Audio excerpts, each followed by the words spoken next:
Hi guys, good morning. Welcome to 12th November 2020 హిందూలోని editorial చూద్దాం. ఈ వీడియోలోకి వెళ్ళబోయే ముందు ఈ వీడియోని చివరి వరకు చూడండి. నచ్చితే లైక్ చేయండి, షేర్ చేయండి. మీరు ఏదైనా చెప్పాలి అనుకుంటే కింద కామెంట్ రూపంలో తెలియజేయండి. ఇంకా సబ్స్క్రైబ్ అవ్వడం ఎవరైనా ఉంటే సబ్స్క్రైబ్ అవ్వండి. ఇక కింద డిస్క్రిప్షన్లో ఈ యొక్క ఏదైతే ఛానల్ సంబంధించినటువంటి టెలిగ్రామ్ లింక్ అనేది ఇవ్వడం జరుగుతుంది. ఎవరికైనా ఇంట్రెస్ట్ ఉంటే ఆ టెలిగ్రామ్ లింక్లో జాయిన్ అవ్వండి. ఇక ఆర్టికల్లోకి వస్తే, week at the top. Week అంటే బలహీనమైన, టాప్ అంటే ఇక అత్యుత్తమమైనటువంటి స్థానంలో ఈ యొక్క బలహీనత అనేది ఉంది అని చెప్తున్నారంట. అంటే బలహీనమైన వ్యక్తి అనేవాడు ఈ యొక్క అత్యున్నతమైనటువంటి స్థానంలో ఉన్నాడని చెప్తున్నారు. అంటే ఇదేం లేదండి, బీహార్ ఎలక్షన్స్ గురించి. బీహార్ ఎలక్షన్స్లో నితీష్ కుమార్ అనే అతను ఇప్పుడు ముఖ్యమంత్రి అవ్వడానికి సరిపోయే స్థానాలు అనేవి సాధించాడు. ఆయన యొక్క పార్టీ అనేది బలహీనంగా ఉన్నప్పటికీ కూడా బీజేపీ యొక్క సహాయంతో ఆయన అధికారంలోకి వచ్చే అవకాశం ఉందన్నమాట. సో అంటే ఆయన అధికారంలో ఉన్నప్పటికీ కూడా బలహీనమైనటువంటి వ్యక్తిగా అతను అధికారంలో ఉంటాడు. అతని పార్టీ తరఫున బలమైనటువంటి బీజేపీ యొక్క సపోర్ట్తోనే ఉంటాడు అని చెప్పే ఆర్టికల్ అనమాట. Nitish Kumar returns as Bihar's CM much weakened. అంటే ఈ యొక్క నితీష్ కుమార్ ఎవరైతే ఉన్నాడో ఈ యొక్క బీహార్ సీఎంగా మళ్ళీ తిరిగి అధికారంలోకి వస్తాడనమాట. ఆయన చాలా బలహీనపడిపోయాడు. And at the mercy of stronger BJP. ఆయన అధికారంలోకి ఎలా వస్తున్నాడు అంటే బీజేపీ యొక్క దయాదాక్షిణ్యాల వల్ల, మెర్సీ అంటే ఏంటంటే దయ వల్ల ఆయన తిరిగి అధికారాన్ని చేపట్టబోతున్నాడు అని చెప్తున్నారనమాట. The NDA has won a slender victory in Bihar with the BJP displacing the JDU as the bigger party within it. అంటే ఇప్పుడు ఈ యొక్క ఎన్డీఏ, నేషనల్ డెమోక్రటిక్ అలయన్స్ అనేది, అంటే బీజేపీ మిత్రపక్షాలన్నీ కలిపి ఎన్డీఏ అంటాం అనమాట. సో వాళ్ళు అత్యున్నతమైనటువంటి స్లెండర్ అంటే మంచి భారీ విజయాన్ని అనేదాన్ని బీహార్లో సాధించారు. ఇక్కడ బీజేపీ పార్టీ అనేది జేడీయూకి బదులుగా ఆ యొక్క స్థానాన్ని భర్తీ చేస్తూ అత్యంత పెద్ద పార్టీగా ఈ యొక్క బీహార్లో ఆవిష్కరించబడిందనమాట. The HAMS and VIP with 4 seats each are both critical for the alliance to sustain its margin of 3 seats in the 243 strong assembly. అంటే ఇక హెచ్ఏఎంఎస్ హ్యామ్స్ అనే పార్టీ ఒకటి, అది కూడా బీజేపీ యొక్క ఎన్డీఏలో భాగమే. వీఐపీ కూడా వీళ్ళిద్దరు 4 స్థానాల్లో 4 స్థానాలు అనేవి దక్కించుకున్నారు ఇద్దరు. మొత్తం 8 స్థానాలతో మొత్తం 143 స్ట్రాంగ్ అసెంబ్లీ ఏరియాలో వాళ్ళ యొక్క భాగాన్ని కూడా వాళ్ళు సాధించారనమాట. Nitish Kumar is set for 4th straight term as a chief minister, this time at the mercy of the BJP. అంటే ఇప్పుడు ఈ నితీష్ కుమార్ ఎవరైతే ఉన్నారో ఆయన వరుసగా 4వ ముఖ్యమంత్రి బాధ్యతలు చేపట్టబోతున్నాడు. అది కూడా ఎవరి దయాదాక్షిణ్యాల వల్ల, బీజేపీ యొక్క దయాదాక్షిణ్యాల వల్ల ఆయన యొక్క సీఎంగా ఇప్పుడు రేపు పదవిని అధిరోహించబోతున్నాడు అనమాట. His initial success in Bihar politics come from his ability to aggregate disparate communities on a promise of enhanced social justice and good governance. ఆయన అధికారం ఇప్పుడు సీఎం మొదటిసారిగా సీఎం అయినప్పుడు కాబట్టి, లేకపోతే ఇనీషియల్ డేస్ ఆఫ్ పాలిటిక్స్, ఆయన రాజకీయాలకు వచ్చిన కొత్తలో ఆయన మంచి ఆదరణ అనేది లభించిందనమాట. ఎందుకని ఆయన ఎబిలిటీ ఆయన యొక్క సామర్థ్యం అనేది చూస్తే కనుక అగ్రిగేట్ అనమాట, అందరినీ కలుపుకుపోయే ఏదైతే ఇక డిస్పరేట్ అంటే భేదం అనమాట. ఈ భేదాలు ఏవైతే ఉన్నాయో, మతపరమైనటువంటి కమ్యూనిటీస్ పరమైనటువంటి భేదాలు ఏవైతే ఉన్నాయో వాటిని పూర్తిగా కలుపుకొని పోతూ ఏదైతే సామాజికమైనటువంటి ధర్మం ఏదైతే ఉందో, న్యాయం ఏదైతే ఉందో అందరికీ ఇస్తాను, తర్వాత దాని మంచి పరిపాలన ఇస్తానని ఆయన చెప్పే మాటలకి అందరు ఆకర్షితులై ఆయన యొక్క ప్రభావం అనేది ఎక్కువగా ఉందన్నమాట. Diminished as he is. కానీ ఇప్పుడు ఆ ప్రభావం అంతా మొత్తం కూడా నాశనం అయిపోయిందనమాట. The fact that he survived is a no mean feat. అంటే ఇప్పుడు ఆయన ఇప్పుడు ఇంకా మనుగడలో ఉన్నాడు. సర్వైవ్డ్ అంటే మనుగడలో ఉన్నాడు అంటే అది పెద్ద ఫీట్ ఏం కాదనమాట. Considering the popular anger against him that was a mistakable throughout the campaign. అంటే ఇప్పుడు ఆయన పూర్తిగా ఆ యొక్క పాపులర్ యాంగర్ అనేది ఆయన మీద ఉన్నప్పటికీ కూడా ఈ యొక్క క్యాంపెయిన్ మొత్తం కూడా తప్పుడు విధానంతోనే కొనసాగిందనమాట. ఆయన క్యాంపెయిన్ అనేది ఎక్కువగా ప్రభావంతో అనేది లేకుండా పోయింది. ఎందుకని ఆయన ఎక్కువగా కూడా పూర్తిగా ఆయన యొక్క ఏదైతే చరిష్మా కావచ్చు, ఆయనకున్న గొప్పతనం అంతా కూడా పూర్తిగా పడిపోయిందనమాట. He faced the electoral with a battered image and a partner that made its own plan and a partner who queered the pitch for him. అంటే ఇప్పుడు ఈయన ఎలక్షన్లో పోయేటప్పుడు ఎలక్టోరేట్ ఓటర్లు ఎవరైతే ఉన్నారో వాళ్ళందరితో కూడా బ్యాటర్డ్ అంటే దెబ్బతీసే, ఆయన దెబ్బతిన్న ఇమేజ్తోనే, ఆయన పడిపోయిన ఇమేజ్తోనే ఈ యొక్క ఓటర్ల ముందుకు పోయాడు. సో దానివల్ల ఆయనకి ఎక్కువగా ఏమీ ఉపయోగం లేకపోయినా పోయిందనమాట. కానీ ఆయన పార్ట్నర్ ఎవరైతే ఉన్నారో ఆ యొక్క పార్ట్నర్ బీజేపీ కావచ్చు, ఆ యొక్క మిత్రపక్షాలు ఏవైతే ఉన్నాయో వాళ్ళు ఏంటంటే వాళ్ళు అనుసరించినటువంటి విధానం కావచ్చు, ప్లాన్ ఏదైతే ఉందో అది మాత్రమే ఇప్పుడు గెలిచిందనమాట. ఆ ప్లాన్ మాత్రమే గెలిచిందనమాట. సో పార్ట్నర్ అంటే వాళ్ళ యొక్క పార్ట్నర్ ఎవరైతే ఉన్నారో ఆ పార్ట్నర్కి పార్ట్నర్ ఇతను కాబట్టి సో అతను ఏంటంటే ఈ యొక్క పిచ్ అంతా కూడా అతనికి అనుకూలంగా తయారైందనమాట. వాళ్ళ యొక్క ప్రభావం వల్ల ఏమైందంటే ఆ పార్ట్నర్స్ యొక్క పార్ట్నర్ అయినటువంటి ఇతనుకి ఇక లబ్ధి చేకూర్చే విధంగా ఇతను సీఎం అయ్యే అవకాశం అనేది ఏర్పడిందనమాట. In the end the victory of NDA is a considerably an outcome of the popularity of prime minister Narendra Modi in the state and the BJP's election engineering. So ఇప్పుడు ఇది మొత్తం ఈ యొక్క విశ్లేషణ చెప్పాలి అంటే, మొత్తం చివరిగా ఈ యొక్క విశ్లేషణ చెప్పాలంటే, ఈ విక్టరీ అనేది ఎన్డీఏకి ఎలా వచ్చింది అంటే, ఈ యొక్క ప్రైమ్ మినిస్టర్ నరేంద్ర మోడీకి ఉన్నటువంటి పాపులారిటీ అనే యొక్క ప్రఖ్యాతి ఏదైతే ఉందో దాని కారణంగానే ఈ యొక్క స్టేట్లో బీజేపీ ఇదే పూర్తిగా ఈ యొక్క ఎలక్షన్లో ఎన్డీఏ ప్రభుత్వం అనేది గెలిచింది. దాంతోపాటు ఈ యొక్క బీజేపీ ఎలక్షన్లో అనుసరించినటువంటి విధానాలు కూడా ఈ యొక్క రాష్ట్రాన్ని అధికారంలో నిలబెట్టడానికి కారణమయ్యాయన్నమాట. This victory flips the question between mister Modi and mister Kumar. అంటే ఇప్పుడు ఈ యొక్క విక్టరీ అనేది ఏంటి అంటే ఒక ఇద్దరి మధ్య ఒక ప్రశ్నను మిగిలించే విధంగా ఏదైతే ఉందో ఒక మోడీకి కుమార్కి మధ్యలో ఒక ప్రశ్న మిగిల్చే విధంగా ఉందన్నమాట. This bring a new dynamic to the alliance and consequently governance in Bihar. అంటే ఇప్పుడు ఈ యొక్క విధానం ఏదైతే ఉందో ఈ యొక్క గెలుపు ఏదైతే ఉందో కొత్త డైనమిక్స్ అనమాట ఏవైతే ఉన్నాయో కొత్త విధానాలని తర్వాత ఈ యొక్క ఎలియన్స్లో ఏదైతే ఉందో ఈ యొక్క మిత్రపక్షాల్లో కొత్త విధానాన్ని తీసుకొచ్చే విధంగా ఉందన్నమాట. సో ఇప్పుడు ఏమైంది, దాంతోపాటు గవర్నెన్స్ కూడా బీహార్ యొక్క గవర్నెన్స్ కూడా పరిపాలన కూడా దీనివల్ల ప్రభావితం చెందే అవకాశం ఉందన్నమాట.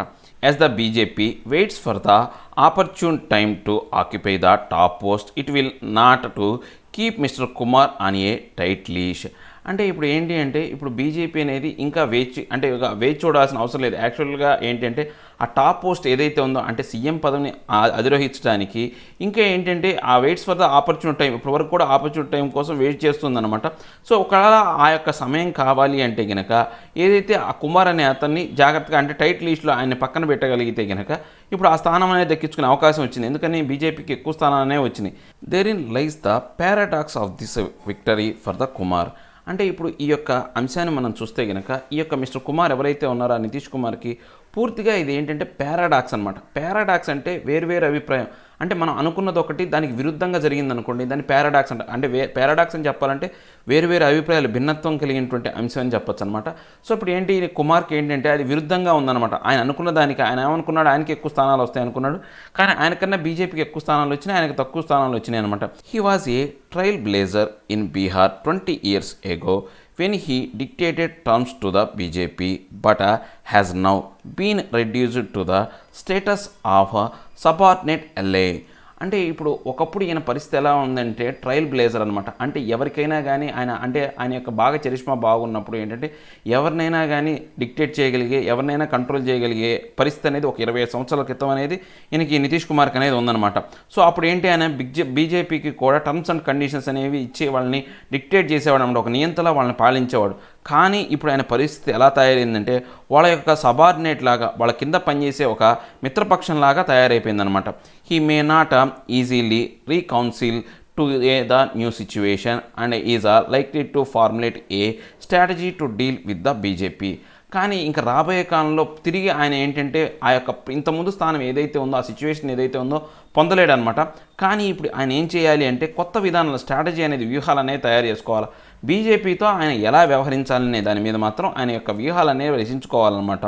Divide of the strong governance agenda the BJP campaign boosted about depriving Kashmir of its special status and the ongoing construction of the Ram temple in Ayodhya. అంటే ఇప్పుడు ఈ యొక్క విరుద్ధంగా డివైడ్ అంటే ఈ యొక్క అంశాలకు అంటే పరిపాలన అనే అజెండాకు విరుద్ధంగా ఇప్పుడు ఈ యొక్క బీజేపీ యొక్క ఎలక్షన్ల ప్రచారం అనేది పూర్తిగా సాగిందనమాట. వాళ్ళు ఏంటంటే ఈ యొక్క కాశ్మీర్కి సంబంధించినటువంటి స్పెషల్ స్టేటస్ ఏదైతే ఉందో ఆ యొక్క స్పెషల్ స్టేటస్ని దాని యొక్క ప్రభావాన్ని డిప్రైవ్ అనమాట దానికి ప్రభావాన్ని తగ్గించడం ఒక అంశం. తర్వాత ఇప్పుడు జరుగుతున్నటువంటి రామ్ టెంపుల్ ఏదైతే ఉందో అయోధ్యలో కన్స్ట్రక్షన్ జరుగుతున్నటువంటి ఈ రెండు అంశాలను ఆధారితంగానే బీజేపీ అనేది ఎలక్షన్లో బాగా బూస్టప్ చేసుకొని అంటే ఆ యొక్క ఓట్లకు వెళ్ళిందనమాట. ఈ యొక్క అంశాలను ప్రచారం చేస్తూనే ఓట్లకు వెళ్ళి విజయం సాధించిందనమాట. The BJP's surge in Bihar is clearly indicative of the continuing resonance of its Hindutva agenda. So ఇప్పుడు ఈ యొక్క బీజేపీ అనేది ఒక్కసారిగా ఈ యొక్క బీహార్లో ఉప్పొంగినట్టు సర్జెంట్ ఏంటంటే ఉప్పొంగినట్టు పెరగడం అనేది మనకు ఏం కనపడుతుంది అంటే ఇది హిందుత్వ ఎజెండా ఏదైతే ఉందో దాన్ని ప్రతిధ్వనించే విధంగానే ఈ యొక్క బీజేపీ యొక్క ఎలక్షన్ విజయం అనేది కనపడుతుందన్నమాట. It is also a demonstration of its election management as it came on top even as one of its allies at the center, the LJP successfully undermined another, the JDU. అంటే ఇప్పుడు ఏంటి అంటే ఇప్పుడు మనకు ఈ యొక్క బీజేపీ యొక్క పూర్తిగా యొక్క ఎలక్షన్ మేనేజ్మెంట్ కనుక చూస్తే మనకు ఏం డెమాన్స్ట్రేషన్ ఏం కనపడే విధంగా ఉంది అంటే ఇదేంటంటే ఒక టాప్ లెవెల్లోకి వచ్చిందనమాట. అంటే కేంద్ర ప్రభుత్వంలో ఒక మిత్రపక్షమైనటువంటి ఒక పార్టీ అయినటువంటి ఎల్జేపీ అనేది ఇక్కడ ఎలక్షన్లోకి వచ్చేసరికల్లా వీరికి అంటే మిత్రపక్షం కాకుండా ప్రతిపక్షంలాగా తయారైందనమాట. దాంతోపాటు వీళ్ళు ఏం చేశారు, జేడీయూని కూడా అండర్మైన్ దెబ్బతీసి మరీ ఈ యొక్క ఎలక్షన్లో గెలిచారు. అంటే కేంద్రంలోనేమో ఈ యొక్క ఎల్జేపీ పార్టీ అనేది మిత్రపక్షం, ఇక్కడ ఏమైంది వీళ్ళకి అపోజిషన్ అయినప్పటికీ దాంతోపాటు వీళ్ళు జేడీయూని కూడా దెబ్బతీసి వీళ్ళు అంటే భారీగా వీళ్ళంటే విజయాన్ని సాధించారనమాట బీజేపీ వాళ్ళు. As the BJP pursues its next plan to capture power in Bihar, the state will witness some new social realignment. అంటే ఇప్పుడు ఏదైతే ఉందో బీజేపీ అనేది మళ్ళీ ఈ యొక్క ఏదైతే బీహార్ని పూర్తిగా తన యొక్క కైవసం చేసుకోవాలో ఆ యొక్క అధికారాన్ని క్యాప్చర్ చేయాలి అంటే ఈ యొక్క విట్నెస్ అనేది అంటే కొత్త సోషల్ రీఅలైన్మెంట్ అనమాట, కొత్త విధానాలు అనేవి తీసుకోవాలి, సామాజిక పరమైనటువంటి కొత్త అంశాలు అనేవి తీసుకురావాలన్నమాట. The grand alliance of the RJD, Congress and left parties put up a spirited fight, but they could not match the BJP in terms of resources and popularity. అంటే ఇప్పుడు మనకు ప్రతిపక్షాలైనటువంటి ఆర్జేడీ ఒకటి, ఏదైతే యొక్క తేజస్వి యాదవ్ లాలూ ప్రసాద్ యాదవ్ కొడుకు అయినటువంటి తేజస్వి యాదవ్, తర్వాత కాంగ్రెస్, తర్వాత లెఫ్ట్ పార్టీస్ ఇవన్నీ కూడా కలిసి చాలా వరకు మంచి ప్రభావవంతమైనటువంటి యొక్క ఏదైతే పోరాటం జరిపినప్పటికీ కూడా బీజేపీకి సరిపోయేంత రిసోర్సెస్ కావచ్చు, ఏవైతే రిసోర్సెస్ కావచ్చు, పాపులారిటీ అనేది మాత్రం వీళ్ళకి లేకుండా పోయిందనమాట. The consolation for the RJD is that it is the single largest party even in defeat, and its leader Tejashwi Yadav who began as an unsure leader emerged as an authoritative one by the end of this election. అంటే ఇప్పుడు ఏంటంటే ఇక్కడ వీళ్ళకి దొరికిన ఓదార్పు ఏంటంటే ఆర్జేడీకి consolation అంటే ఏంటంటే ఒక ఓదార్పు కావచ్చు, లేకపోతే ఏదైనా కానీ కొంత వాళ్ళకు ఆశ ఏదైతే ఉందో ఏది మిగిలింది అంటే ఆర్జేడీ అనేది పూర్తిగా ఏంటంటే ఇప్పుడు సింగిల్ లార్జెస్ట్ పార్టీ, బీజేపీ తర్వాత ఎక్కువ స్థానాలు సంపాదించినటువంటి సింగిల్ లార్జెస్ట్ పార్టీ అనమాట. యాక్చువల్గా ఇది ఓడిపోయినప్పటికీ కూడా ఒక సింగిల్ లార్జెస్ట్ పార్టీ ఎక్కువ స్థానాలు సంపాదించిందా మిగిలిందనమాట. ఈ లీడర్ తేజస్వి యాదవ్ ఈ యొక్క ఎలక్షన్ల ముందు ఏంటంటే ఆయనకు అసలు ఒక నమ్మకం లేని లీడర్గా ఆయన ఫస్ట్ మొదలయ్యాడు. కానీ ఈ ఎలక్షన్ తర్వాత ఏంటంటే ఒక అథారిటేటివ్ అనమాట, అంటే అధికారం కలిగిన వ్యక్తిలాగా ఈ యొక్క ఎలక్షన్ ఎండ్ అయ్యేటానికి ఆయన యొక్క ప్రభావం అనేది, ఆయన యొక్క స్థాయి అనేది పెరిగిపోయిందనమాట.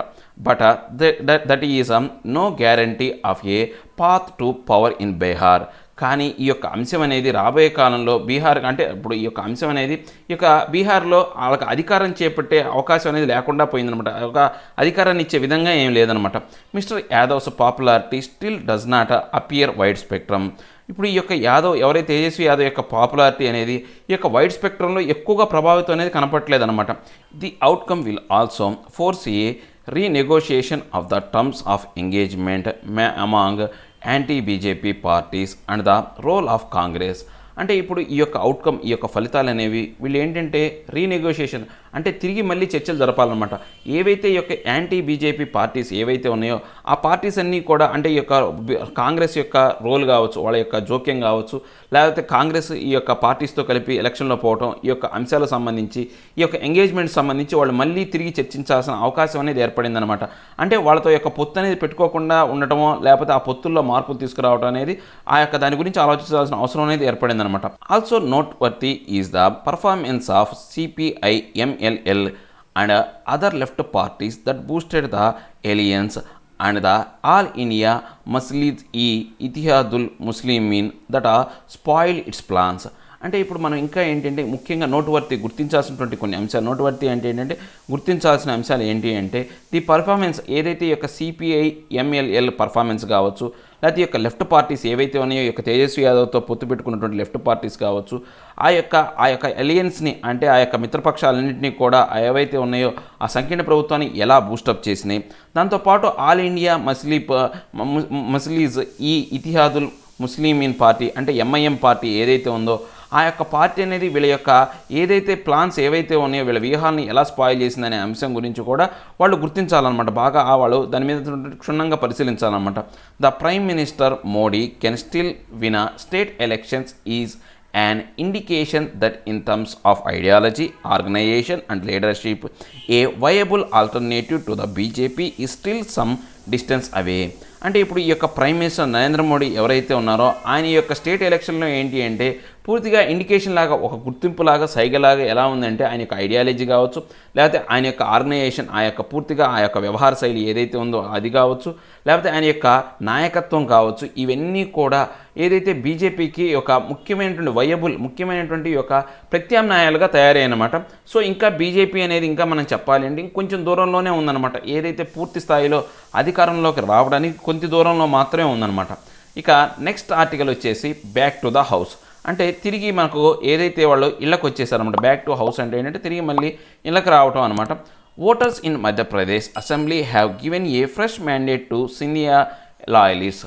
అంటే ఇప్పుడు మధ్యప్రదేశ్లో కూడా ఏంటంటే మనకు బై ఎలక్షన్స్ అనేవి జరిగినాయి అనమాట.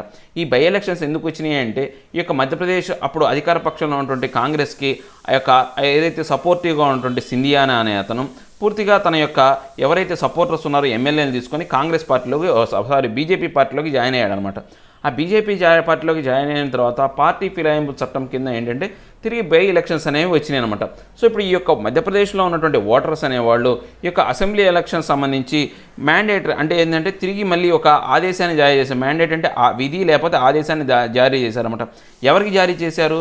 సింధియా ఎవరైతే ఉన్నారో అతని యొక్క లాయలిస్టులు అనమాట. అతనికి విధేయులుగా ఉన్న వాళ్ళకి సంబంధించినటువంటి వాళ్ళ యొక్క విధిని తీర్పు అనేది ఇచ్చారు అని చెప్తున్నాను అనమాట. By elections do not necessarily generate the same buzz as assembly elections in India. So ఇప్పుడు బై ఎలక్షన్స్ ఎప్పుడూ కూడా ఇంతకుముందు యొక్క ఏదైతే నార్మల్ అసెంబ్లీ ఎలక్షన్స్ ఏవైతే జరిగినాయో అలాంటి బజ్ని అలాంటి విధానాన్ని లేకపోతే అలాంటి ఏదైతే అంశాలు ఏవైతే ఉన్నాయో సౌండ్ అని బజ్ అంటే ఏంటంటే సౌండ్ అలాంటి అంశాలని ప్రతిధ్వనించే విధంగా ఎప్పుడూ ఉండవన్నమాట. After all they are typically held to replace incumbents who might have moved on to other public roles or deceased or incapacitated preventing them from representing their constituencies. అంటే ఇప్పుడు మామూలుగా ఆఫ్టర్ ఈ యొక్క అన్ని అంశాలు పక్కన పడేస్తే కనుక ఎప్పుడైనా సరే ఇప్పుడు ప్రస్తుతం అధికారంలో ఉన్నటువంటి ఇన్క్యుబెంట్స్ అంటే ప్రస్తుతం అధికారంలో ఉన్న వాళ్ళని రీప్లేస్ చేయాలి అంటే అక్కడ ఎలక్టోరేట్స్ అంటే ఇప్పుడు ఓటర్లు అందరూ కూడా ఏం చేస్తారు అంటే వాళ్ళు ఏంటంటే ఈ యొక్క పబ్లిక్ రూల్స్కి వ్యతిరేకంగా ఎవరైనా వ్యవహరించినా లేకపోతే డిసీజ్డ్ అనమాట అంటే ఈ యొక్క మరణించిన వాళ్ళు కావచ్చు లేకపోతే ఈ యొక్క అసమర్థులైనటువంటి వాళ్ళు ఎవరైతే ఉన్నారో అలాంటి వాళ్ళందరినీ కూడా ఏంటంటే మళ్ళీ వాళ్ళని తిరిగి అధికారంలోకి రానియకుండా వాళ్ళ యొక్క నియోజకవర్గాల్లోకి రానియకుండా పూర్తిగా ఆపేస్తారన్నమాట. ప్రివెంటింగ్ అంటే వాళ్ళందరినీ కూడా ఆపేస్తూ ఉంటారన్నమాట. జనరల్గా జరిగేది అది. This lack of enthusiasm has generally రెండెడ్ by poles as a contests were the ruling party in a state is hugely favored. అంటే ఇప్పుడు మనకి ఇక్కడ చూస్తే కనుక ఈ యొక్క ఇట్లాంటి అంశం ఏదైతే ఉందో ఈ ఉత్సాహం అనేది అంటే ఎవరైతే అంటే పనికిరాని వాళ్ళని తీసేయటం కావచ్చు చనిపోయిన వాళ్ళకి బదులుగా వేరే వాళ్ళని ఎన్నుకోవడం అనే యొక్క ఉత్సాహం ఏదైతే ఉందో అత్యుత్సాహం ఏదైతే ఉందో ఇక్కడ ఈ బైపోల్ ఎలక్షన్లో కూడా తిరిగి వచ్చిందనమాట. రెండంటే తిరిగి వచ్చిందనమాట. ఎందుకని ఇప్పుడు ఎవరైతే ఈ యొక్క కంటెస్టెంట్స్ అనేవాళ్ళు ఎవరైతే ఉన్నారో ఎక్కువ శాతం ఏంటంటే ఇప్పుడు చాలా వరకు ఏంటంటే ఏదైతే రాష్ట్రంలో అధికారంలో ఉన్న పార్టీకి అనుకూలంగా ఉన్న వ్యక్తులే ఉన్నారన్నమాట. There is a little desire by voters to upset the apple cart. అంటే ఇప్పుడు ఏదైతే ఉన్నారో ఈ ఓటర్లందరికీ కూడా కొంతవరకు వాళ్ళు ఏదైతే యాపిల్ కార్ట్ అంటే ఏంటంటే మనం ఏదైనా కానీ ఒక వ్యూహాలు తయారు చేసుకుంటే ఆ వ్యూహాలని అవన్నీ రచించే జాగ్రత్తగా పెట్టుకుంటే వాటిని దెబ్బతీయడానికి అంటే వాటిని దెబ్బతీసే విధంగా ఓటర్లు అనేవాళ్ళు కూడా అడుగులు వేశారనమాట. అంటే ఏంటి వీళ్ళు కాంగ్రెస్లో నుంచి బీజేపీలోకి ఫిరాయింపులు చేయడం అనే దాన్ని ఓటర్లు కూడా ఎక్కువగా సహించలేకపోయారు. సో దానికి ఎగనెస్ట్గానే ఓట్లు పడ్డాయి అనే విధంగా చెప్తున్నారనమాట. More so in states wear the politics of a patronage influences voter decisions voting the representative of the party in power can be understood as a rational choice. అంటే ఇప్పుడు మామూలుగా ఏంటంటే స్టేట్ ఎలక్షన్లో ఎప్పుడైనా జరిగినప్పుడు ఏంటంటే ఈ యొక్క పాలిటిక్స్ ప్రకారం ఏంటంటే ఈ యొక్క ప్యాట్రనేజ్ ఇన్ఫ్లుయెన్స్ అనమాట. అంటే ప్రఖ్యాతి కలిగిన వ్యక్తులు ఎవరైతే ఉన్నారో వాళ్ళ యొక్క ప్రభావం ఎక్కువగా ఉంటుందన్నమాట. సో ఈ యొక్క ఓటింగ్లో కూడా వాళ్ళకు సంబంధించిన ఆ యొక్క ప్రభావం కలిగిన వ్యక్తి యొక్క రిప్రజెంటేటివ్స్ ఎవరైతే ఉన్నారో వాళ్ళు యాక్చువల్గా ఈ యొక్క దాంట్లో వాళ్ళే గెలిచే అవకాశం ఉంది. వాళ్ళకి ఎక్కువగా గెలిపొందే అవకాశాలు అనేవి ఎక్కువగా ఉంటాయి అన్నమాట. It is therefore not surprising that the BJP and other ruling parties have won a large majority of the assembly by polls. Their result were announced on Tuesday.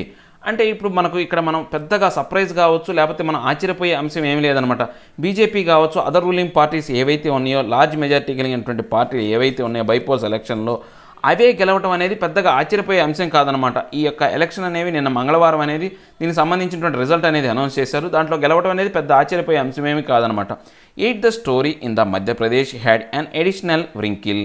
So ఇప్పుడు ఏంటి అంటే ఈ యొక్క స్టోరీ అనేది మనకు చూస్తే ఇప్పటికీ కూడా అయినప్పటికీ కూడా మనకు ఈ యొక్క మధ్యప్రదేశ్ స్టోరీ అనేది కొత్తగా ముడతలు ఏర్పడే విధంగా, అడిషనల్గా వ్రింకిల్ అంటే ఏంటంటే ముడతలు ఏర్పడే విధంగా ఈ యొక్క పరిస్థితి అనేది ఉందన్నమాట.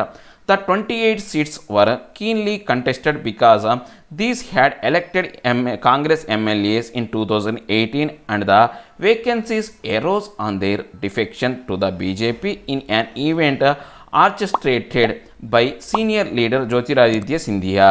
అంటే ఇప్పుడు పూర్తిగా 28 స్థానాలు అనేవి పూర్తిగా యొక్క ఖాళీ అయినాయి అనమాట. ఎందుకు ఖాళీ అయినాయి అంటే 2018 ఎలక్షన్లో ఈ యొక్క ఎమ్మెల్యేలు అందరూ కూడా కాంగ్రెస్ తరఫున వీళ్ళు విజయం సాధించారనమాట.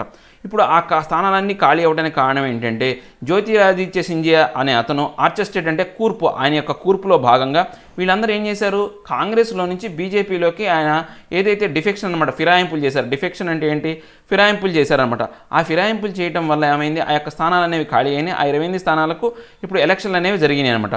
The defections had shifted the government to the BJP with in months of the assembly elections. అంటే ఈ యొక్క ఫిరాయింపుదారులు ఎవరైతే ఉన్నారో వాళ్ళు ఏం చేశారు, ఫిరాయింపులు చేయడం వల్ల ఈ ప్రభుత్వం అనేది బీజేపీకి మారిపోయిందనమాట. ఎప్పుడైతే అసెంబ్లీ ఎలక్షన్లు జరిగి కాంగ్రెస్ అధికారంలో వచ్చిన కొన్ని నెలల్లోనే ఈ యొక్క పాలన అనేది బీజేపీ చేతిలోకి వెళ్ళిపోయిందనమాట. The BJP's wins in 19 seats were made possible by mister Scindia's clout in the Gwalior Chambal belt beside the BJP's added strength.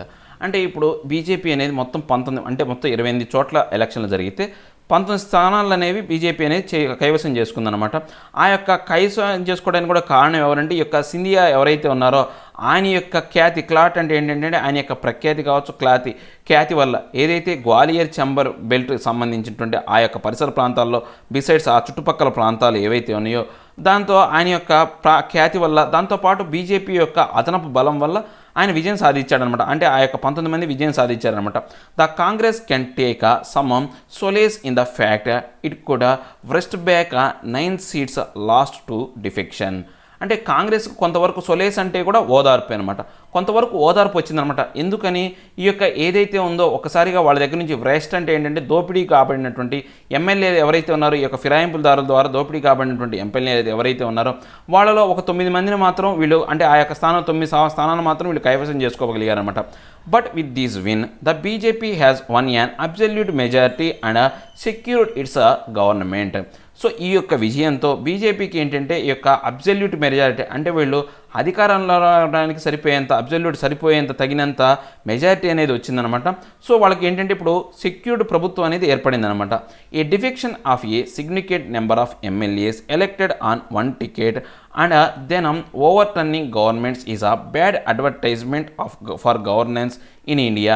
అంటే ఇప్పుడు ఈ యొక్క డిఫెక్షన్ సంబంధించి ముఖ్యమైనటువంటి సిగ్నిఫికెంట్ అంటే ఈ యొక్క ఫిరాయింపులకు సంబంధించి సిగ్నిఫికెంట్ ప్రాముఖ్యమైనటువంటి అంశం ఏంటి అంటే ఒక ఎమ్మెల్యేలు అనేవాళ్ళు ఒక టికెట్ తీసుకుంటారు, ఒక పార్టీ తరపున టికెట్ తీసుకొని వాళ్ళు గెలిచిన తర్వాత వాళ్ళు ఏంటి ఈ యొక్క గవర్నమెంట్ అనేది ఈ యొక్క వేరే ప్రభుత్వంలోకి వేరే దాంట్లోకి మారటం అనేది అది ఏంటంటే మనకు చూడటానికి ఎలా ఉందంటే ఈ యొక్క పరిపాలన, భారతదేశ పరిపాలనలో చాలా మాయన మచ్చలాగా, చాలా చెడ్డ అంశంలాగా మిగిలిపోయిందనమాట.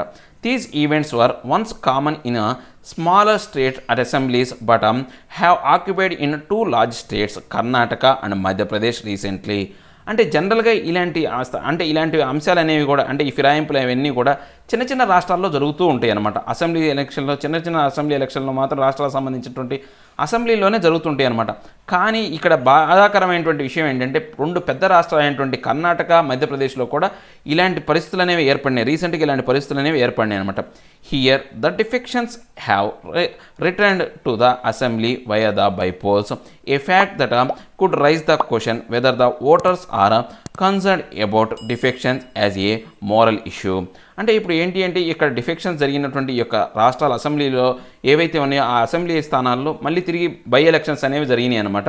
జరిగినప్పటికీ కూడా మనకు అందరికీ ఆశ్చర్యపోయేటువంటి క్వశ్చన్ కావచ్చు, అందరికీ వచ్చినటువంటి ప్రశ్న ఏంటి అంటే, ఇప్పుడు ఓటర్లు అనేవాళ్ళు పూర్తిగా ఈ యొక్క ఏవైతే డిఫెక్షన్స్కి సంబంధించి ఫిరాయింపులకు సంబంధించి ఏవైనా కానీ ఆందోళన చెందుతున్నారా, ఆ యొక్క ధర్మానికి సంబంధించి మోరల్ ఇష్యూకి సంబంధించి వాళ్ళు ఏమైనా బాధపడుతున్నారనే అంశం అనేది అందరికీ తలెత్తున్నటువంటి ప్రశ్న అనమాట. One charitable reason for this preference could be that voters might not want yet another churning and instability, in turn helping defections retain their seats.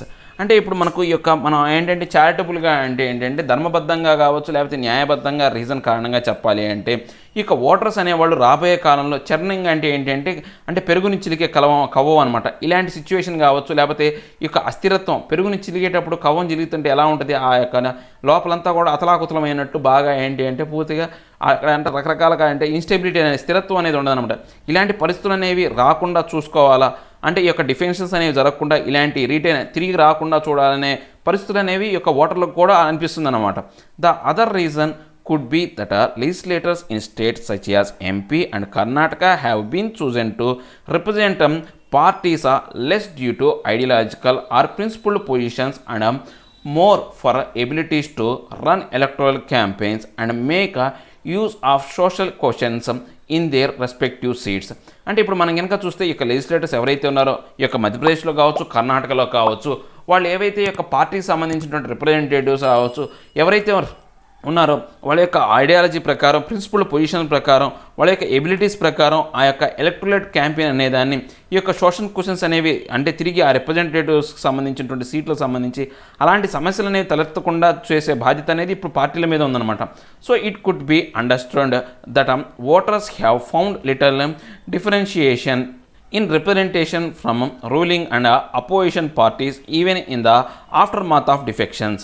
అంటే ఇప్పుడు ఏదైతే మనకు అర్థవంతమైనటువంటి విధంగా చెప్పాలి అంటే ఈ యొక్క ఓటర్స్కి ఏంటంటే కొంతవరకు ఏంటంటే ఈ యొక్క వైవిధ్యం అనేది తెలిసిందన్నమాట. డిఫరెన్షియేషన్ ఏంటంటే ఈ యొక్క భేదం కావచ్చు, వైవిధ్యం అనేది తెలిసిందనమాట. ఈ యొక్క రిప్రజెంటేటివ్స్ ఎవరైతే ఉన్నారో రూలింగ్ పార్టీకి సంబంధించిన వాళ్ళు, అపోజిషన్ పార్టీకి సంబంధించిన వాళ్ళకి సంబంధించినటువంటి ఏదైతే ఈ యొక్క ఆఫ్టర్ మాత్ అంటే ఈ యొక్క డిఫెక్షన్ జరిగిన తర్వాత అంశాలన్నింటినీ ఆఫ్టర్ మాత్ అంటే ఆ తర్వాత జరిగిన అంశాలు అనమాట. అంశాల ప్రకారం వాళ్ళకి అర్థమైందనమాట. As required by the anti defection law the defectors return to voters for a fresh mandate and many obtain it too. So ఎప్పుడైతే ఈ యొక్క ఫిరాయింపులు యాంటీ డిఫెక్షన్ లా చట్టం కింద ఎప్పుడైతే వీళ్ళు మళ్ళీ ఎలక్షన్లో పోవాల్సి వచ్చిందో ఈ డిఫెక్టర్స్ అందరూ కూడా మళ్ళీ ఓటర్స్ దగ్గరికి వెళ్ళారు. వెళ్ళి ఏమడిగారు, కొత్త ఆదేశం, మ్యాండేట్ అంటే కొత్త ఆదేశం కావచ్చు, విధి అనేది మళ్ళీ వాళ్ళు ప్రజలను అడిగారనమాట. సో ఆ యొక్క విధి కావచ్చు, ఆదేశం అనేది ప్రజలు కూడా ఇచ్చారనమాట. Clearly defections cannot just be done away with through legislative action unless they are seen as moral by voters as well.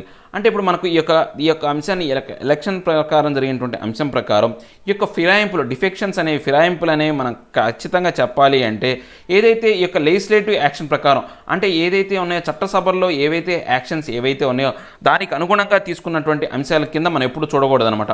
Unless ఏంటి ఈ యొక్క ఓటర్స్ అనేవాళ్ళు ఎప్పటి వరకు అలా చూడకూడదంటే ఓటర్స్ అనేవాళ్ళు ఈ యొక్క ఇమ్మోరల్ అనమాట, అన్యాయంగా కానీ దీన్ని కనుక ఆలోచించేంత వరకు కూడా మనం అలా చూడలేం. వాళ్ళు కనుక ఓటర్స్ కనుక ఈ తప్పు, ఇది ఇమ్మోరల్, అన్యాయము, అధర్మం అని కనుక వాళ్ళు కనుక ఆలోచించినప్పుడు మాత్రం ఈ యొక్క లెజిస్లేటివ్ యాక్షన్స్ కింద తీసుకునే ఏవైతే చర్యలు ఏవైతే ఉన్నాయో అవన్నీ దెబ్బతింటాయి అనమాట. అంటే ప్రజలు అనేవాళ్ళు, ఓటర్స్ అనేవాళ్ళు ఈ డిఫెక్షన్ని తప్పుగా చూడనంత వరకు వీళ్ళు ఎన్ని ఆటలు ఆడినా సరిపోతుంది. ఒకవేళ ఈ డిఫెక్షన్ని తప్పుగా కనుక వాళ్ళు చూడటం మొదలుపెట్టారు అంటే కనుక వీళ్ళ యొక్క ఆటలు అనేవి సాగవు అని చెప్తున్నారు అనమాట. ఏం లేదండి, ఈ మధ్యకాలంలో ఈ యొక్క డిఫెక్షన్స్ అనేవి ఎక్కువైపోతున్నాయి అనమాట. సో పార్టీ ఫిరాయింపులు జరగడం వల్ల ఏంటంటే ఒక పార్టీ అధికారంలో ఉంటే దానికి బదులుగా ఇంకో పార్టీ అధికారంలోకి వస్తుంది. అలాంటి విధానం అనేది తప్పు. ప్రజలు అనేవాళ్ళు గమనిస్తూనే ఉన్నారు. దానికి సంబంధించినటువంటి ఇప్పుడు తీర్పు కూడా మనం చూస్తే కనుక 9 స్థానాలు అనేవి కాంగ్రెస్కి ఇచ్చారు. సో రాబోయే కాలంలో ప్రజల్లో కూడా పూర్తిగా దీని మీద అవగాహన పెరిగి వాళ్ళు దీనికి తప్పుగా ఊహించుకున్న రోజుల్లో ఈ యొక్క ఫిరాయింపులు అనేవి పూర్తిగా నిర్మూలించబడతాయి అని చెప్తున్నాను అనమాట. సో ఇవండి ఈరోజు నా హిందూలంటూ ఆర్టికల్ ఎక్స్ప్లెనేషన్. నా ఎక్స్ప్లెనేషన్ మీకు నచ్చే ఉంటుంది అనుకున్నాను. నచ్చితే లైక్ చేయండి, షేర్ చేయండి. మీరు ఏదైనా చెప్పాలి అనుకుంటే కింద కామెంట్ రూపంలో తెలియజేయండి. ఇంకా సబ్స్క్రైబ్ అవ్వడం ఎవరైనా ఉంటే సబ్స్క్రైబ్ అవ్వండి. Thank you very much.